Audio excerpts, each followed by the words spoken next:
And welcome back. The Canaries snapped their two-game losing streak last night by beating St. Paul 11-6, and tonight they can set their eyes on grabbing the series lead. And we got a former Jackrabbit making his debut tonight. That's Ryan Froome, and he was just signed by the Canaries today, and he gets the start. Wastes no time getting comfortable as he gets his first professional strikeout. He would give up a run in St. Paul. They lead 1-0. But this is what we have teammates for. Kevin Taylor puts some wood on that ball, goes off the center wall, drives in a run, and the game is all tied at 1.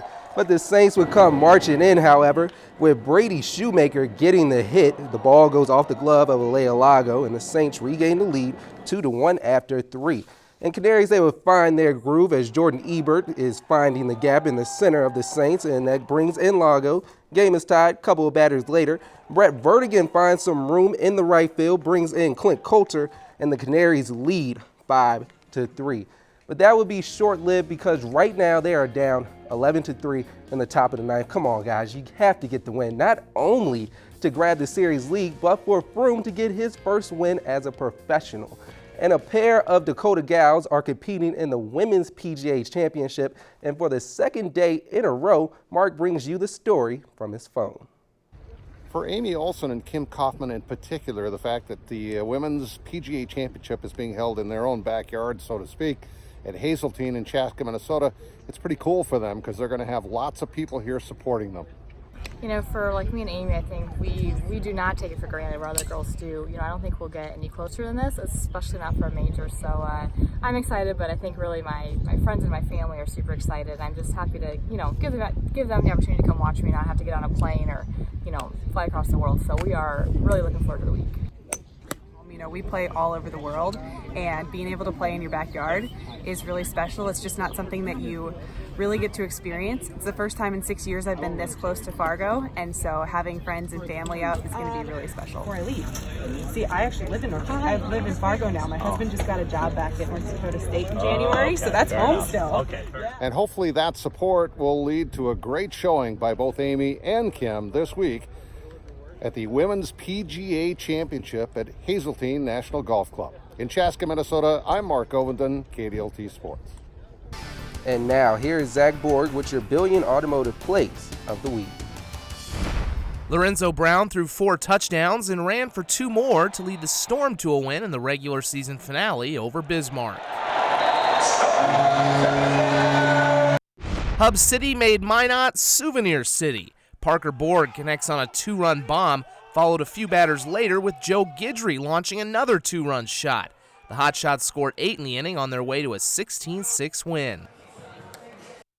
Pier edged Lennox 1-0 thanks to defensive gems like this 4-6-3 twin killing.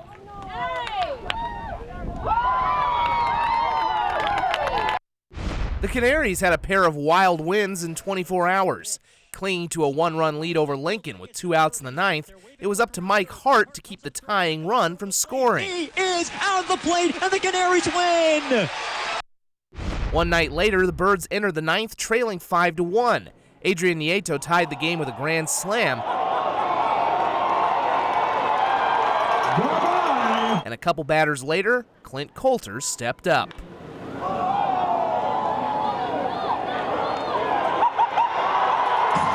And those are your Billion Automotive Plays of the Week.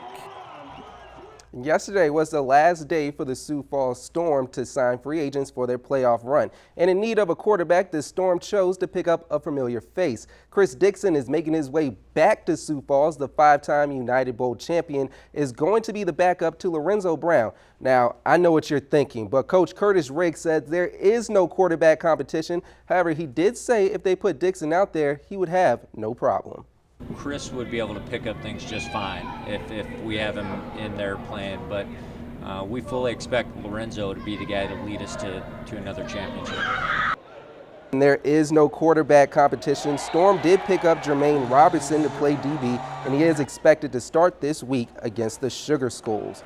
And from one Chris to another, add this to the list of accomplishments for USD's Chris Nielsen. He is now, for the third straight year, the Summit League's Field Athlete of the Year. The three-time national champion pole vaulter broke his own NC Championships record twice, vaulting a final height of 19 feet 6 1/4 inches, and that ranks third in NCAA history. Nielsen is currently ranked number 2 in the world. And we have the final game of the Red Sox and Twins series. The series is tied at 1 after a dramatic 17-4-3 win last night by the Twins. We get it started and Eddie Rosario hits a roller in the gap. Nelson Cruz score and the Twins lead 1-0. In the second, Red Sox Brock Holt says, "What you could do, I could do better." He hits a roller, and now the game is tied at 1-1 after the second. But Max Kepler, he is more of a homer guy, if I must say so myself. And the Twins, they take the lead 3-4, but right now the Twins are trailing 9-4.